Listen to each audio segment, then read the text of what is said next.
Welcome to the hottest movie review on the internet today, the A-List Review. I am your host, Wes Troop, and I'm here to review a newer movie, I guess. It came out this past summer, 2010.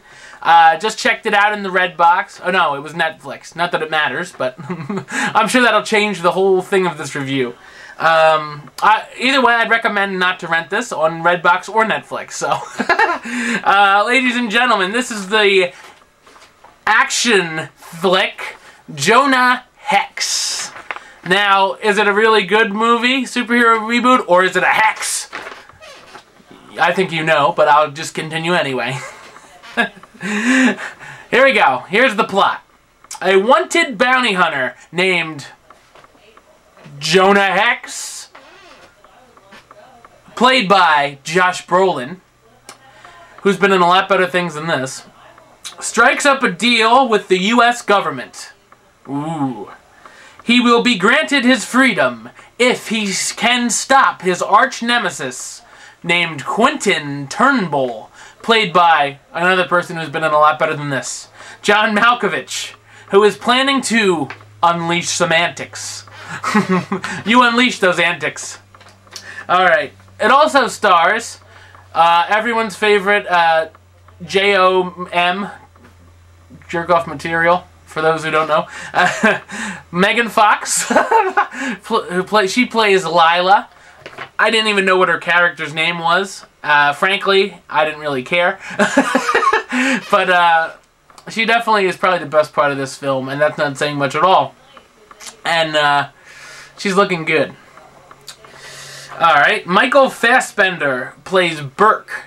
Michael Fassbender is going to play, I think it's Magneto, in the upcoming X-Men First Class, which I seem to talk about every week on the A-List. Although lately I haven't been, which is funny because it's coming out sooner. Oh well. Will Arnett, in a random role, I thought it was random, plays Lieutenant Grass. To enjoy this film, I think you have to be smoking some grass. I don't know what Will Arnett's doing in an action film, because I thought he was straight up comedy, but whatever. Whatever floats your boat, people. Tom Wopat plays Colonel Slocum. Slocum. Michael Shannon, who was in The Runaways, was his last movie that I reviewed, plays Doc Cross Williams. And Wes Bentley is here. Nice name, by the way. Plays Adelman Lusk. They've all been in better things than this. So, here's what I thought about the film, in case you couldn't tell.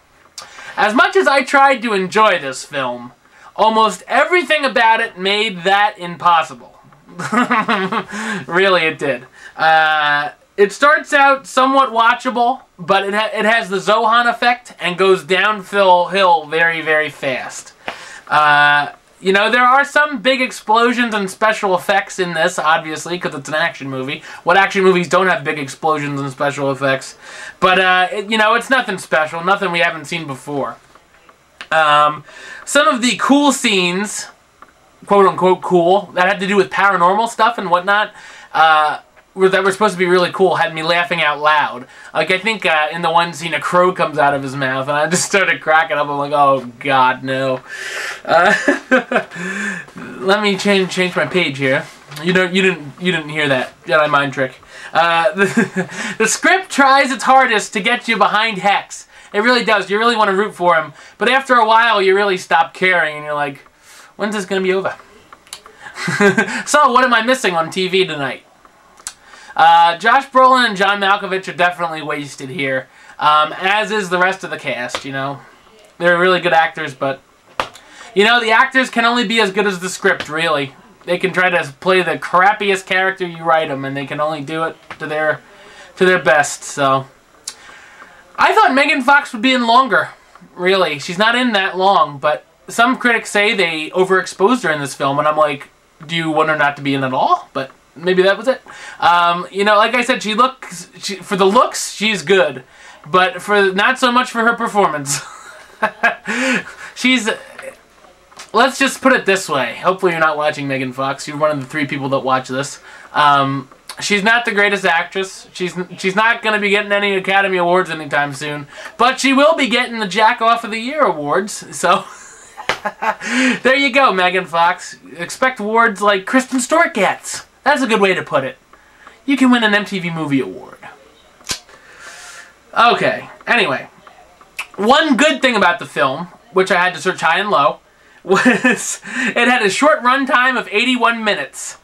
And that even seemed longer. I don't know what it was about this film.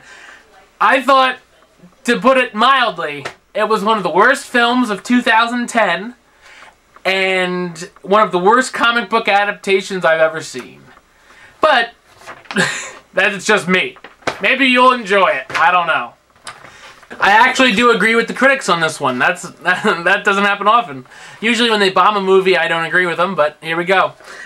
So therefore, the A-list gives the film Jonah Hex the rating of Suck It.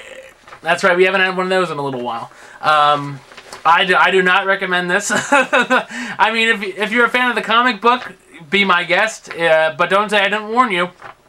I never read the comic book, so I don't really know much about it, but I definitely don't want to now. If they said this is a good adaptation of it, I don't want to see the comic.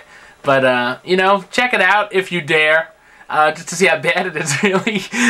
If you're a Megan Fox fan, check it out, because at least she's hot as a prostitute, but what can you do?